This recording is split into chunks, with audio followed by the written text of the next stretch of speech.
Balita naman sa lalawigan na ibinunyag ni Senator Raffy Tulfo na may 3 resort na itinayo sa protected area ng Mount Apo sa Davao. Sa kanyang speech sa Senado nitong Lunes, sinabi ni Tulfo na idinulog ito sa kanya ng isang grupo ng mga mountaineer. Kabilang sa sinita niya ang Twin Mountain View Resort, Montefrio Resort at Villa Recurso. Pinuntahan ng News 5 ang mga nasabing resort. Pero ayon sa mga humarap, kumpleto sa papeles at permits ang mga establishmento. Ang ilan nga po sa kanila nagpakita pa ng Environmental Compliance Certificate o ECC na patunay raw na sumunod sila sa mga requirements ng DENR. Kung titignan, malinaw naman na pasok sa protected area ng Mount Apo Natural Park ang mga itinayong istruktura. Ayon kay Senator Tulfo, balak nang ipasara ng DENR ang mga nasabing resort. 2 taon daw ang ibinigay na palugit para kusa itong umalis. Pero ayon sa management ng 3 resort, wala pa silang natatanggap na closure order. Sinubukan namin kunan ng pahayag ang Mount Apo Natural Park Protected Area Management ng DENR sa Barangay Kapatagan. Samantala, sinampahan na ng reklamong double murder ang 4 na suspect sa pagpaslang sa mag-inang balikbayan sa Tayabas, Quezon. Kabilang narito ang kapatid ng ina ng biktima.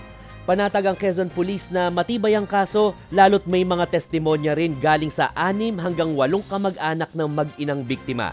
Ginalugad naman ng mga pulis ang bahay na tinuluyan ng mag-ina bago sila nawala. Ayon sa hepe ng Quezon Provincial Police, may bakas ng dugo sa sahig at dingding ng kwartong tinuluyan ng mag-ina.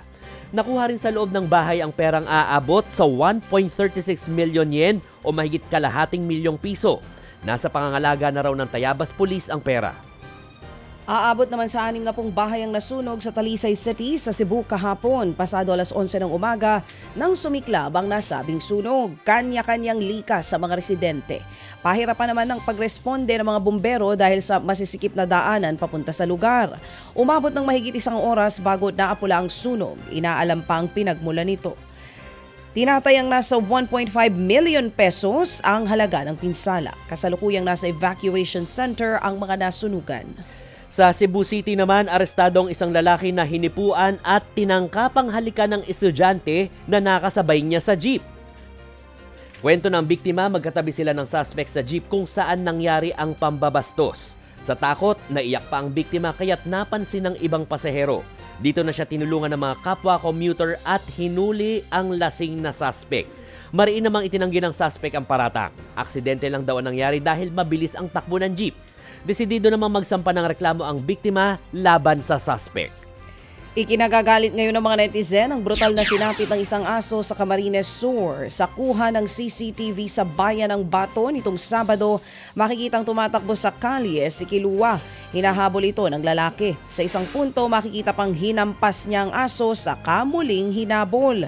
Hindi na nakita sa video pero pinatay raw ng lalaki ang aso tsaka ito isinako. Ang depensa ng lalaking pumatay sa aso, meron daw ginawa sa ibang tao si Kilua. Pero hindi niya idinetalye kung anong sinasabi niyang ginawa ng aso. Sa ibang mga balita, sinasabi po ng lalaki na may kinagat daw itong asong ito. Napablatter na po ng amo ni Kilua na desididong mapanagot ang suspect. Ted Filon at DJ Chacha ngayon nasa Radyo 5 92.3 News FM Monday to Friday 6 to 10 a.m.